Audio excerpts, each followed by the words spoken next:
Saludos, querida familia. Bienvenidos a un devocional más de La Esperanza Empieza Aquí. La esperanza empieza en Cristo. En medio de esta crisis, de estas dificultades, nuestra esperanza empieza donde el Señor Jesús esté.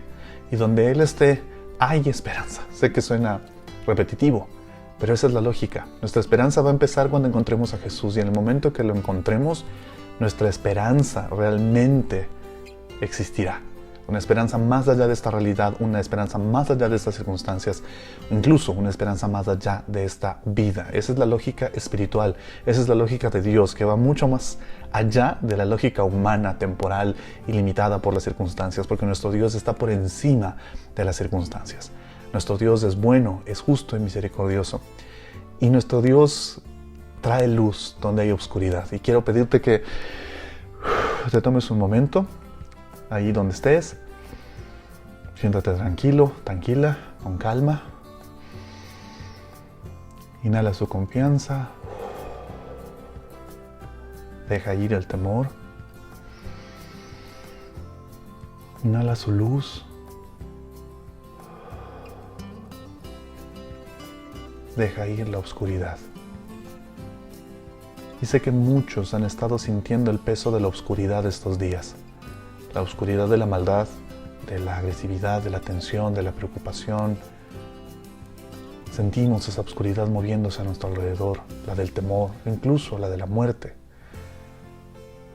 Pero la palabra del Señor dice que aun en lo que a nosotros nos parece oscuro, el Señor está presente con su luz y su luz brilla. Cuando era pequeño había una pequeña... Cuando era niño había una pequeña canción que tenía eso como letra. Esta pequeña luz la dejaré brillar. La luz de Cristo en mí la dejaré brillar. Y es nuestro tiempo, en medio de esta oscuridad, para pedirle a Dios que haga brillar su luz, que permita que su luz brille como nunca antes en nuestras vidas. Hoy quiero hablar justamente de ese Jesús que se deja ver. Ese Jesús que quiere que lleguemos a ese punto de anhelar verlo. Muchas cosas nos han estorbado para poder ver a Jesús con claridad.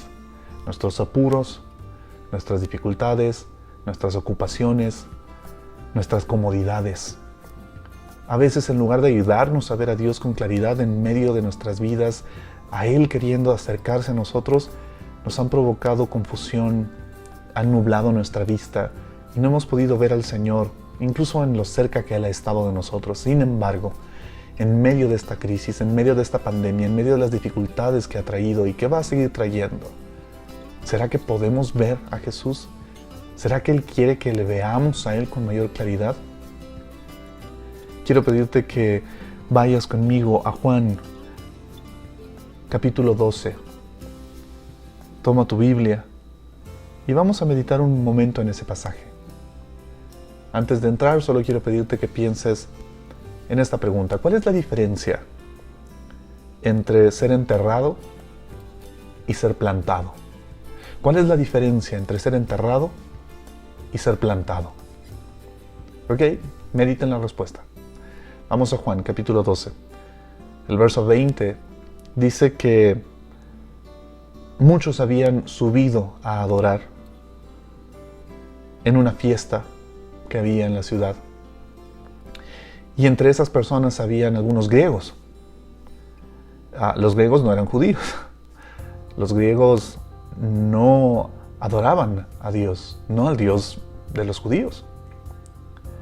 Pero de pronto, un grupo de griegos que estaba por las fiestas ahí en la ciudad, se acerca a Felipe, uno de los discípulos del Señor Jesús, y le dicen una frase que no había notado.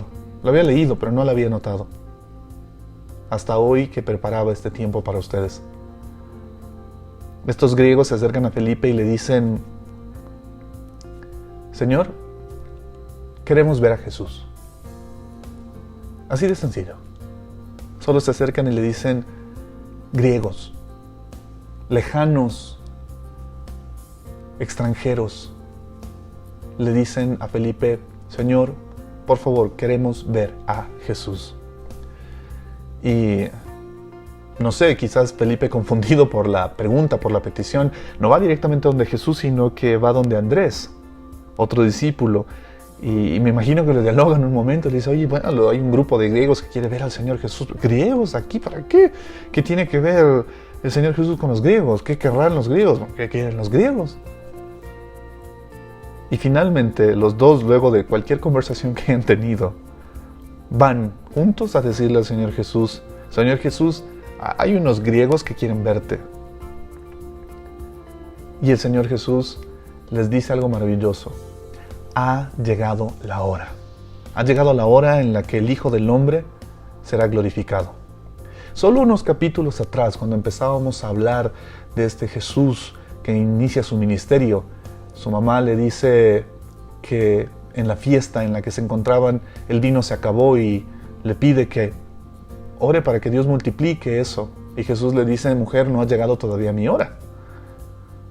Pero ahora, unos capítulos más adelante, cuando los griegos llegan a buscar a Jesús, los extranjeros, los desconocidos, los que estaban lejos de la fe de los judíos, los que no adoraban a Jehová, llegan a querer conversar con Jesús, Él les dice a sus discípulos, ha llegado la hora en la que el Hijo del Hombre será glorificado.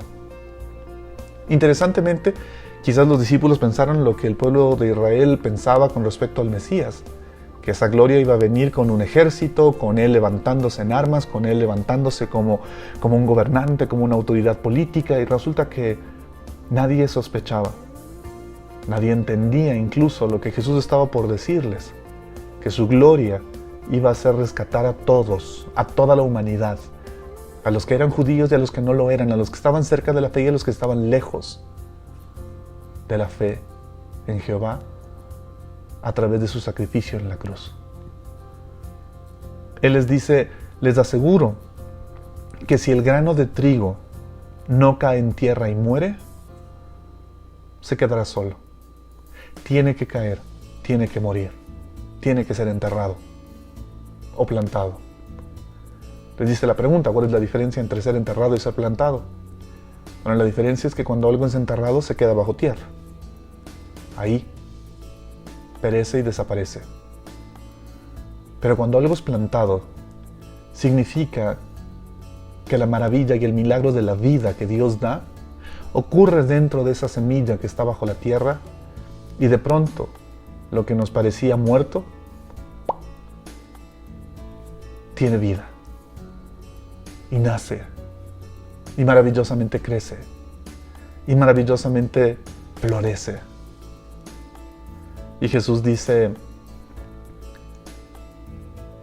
esta semilla tiene que caer al suelo, ser enterrada, morir, pero si muere, producirá mucho fruto. Jesús hablaba de sí mismo y del fruto que iba a venir de bendición en salvación disponible a través de él para toda la humanidad, ya no solo para el pueblo de Israel. Y Jesús les dijo, el que se apegue a su vida ahora, el que se aferra a esta vida, a sus comodidades, a cómo hago para acumular y cuidarme y tener todo lo que quiero y todo lo que necesito y no perder nada de lo que he conseguido y de mis comodidades, la va a perder.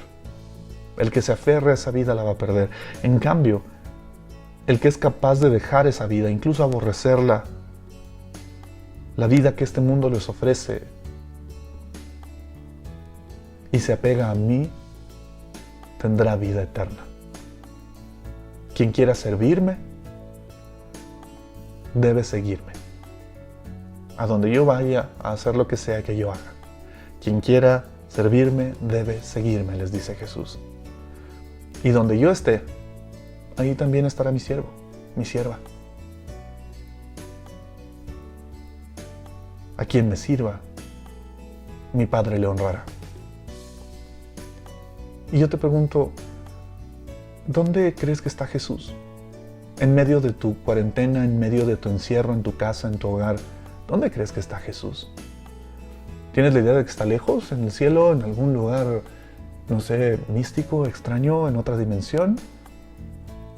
¿O es cierto lo que Él nos prometió, que Él iba a estar con nosotros todos los días, aquí con nosotros a través de su Espíritu? Si es así, ¿dónde está Jesús? ¿Lo puedes ver? ¿Quieres verlo? en tu vida, en la de tu familia, en tu conjunto, en tu barrio, en tu trabajo, en medio de todas estas dificultades, ¿quieres verlo? Y si logras verlo, ¿lo vas a seguir para hacer lo que Él te mande hacer y estar con Él donde Él quiera que tú estés en medio de estas circunstancias? Quizás hoy es un buen día para que te tomes un momento y hables con Jesús y le digas: Señor, en medio de todo esto, quiero verte. Quiero verte, Señor. En medio de todo esto quiero saber dónde estás, y donde tú estés yo te voy a seguir. Medita en eso. Nos vemos mañana.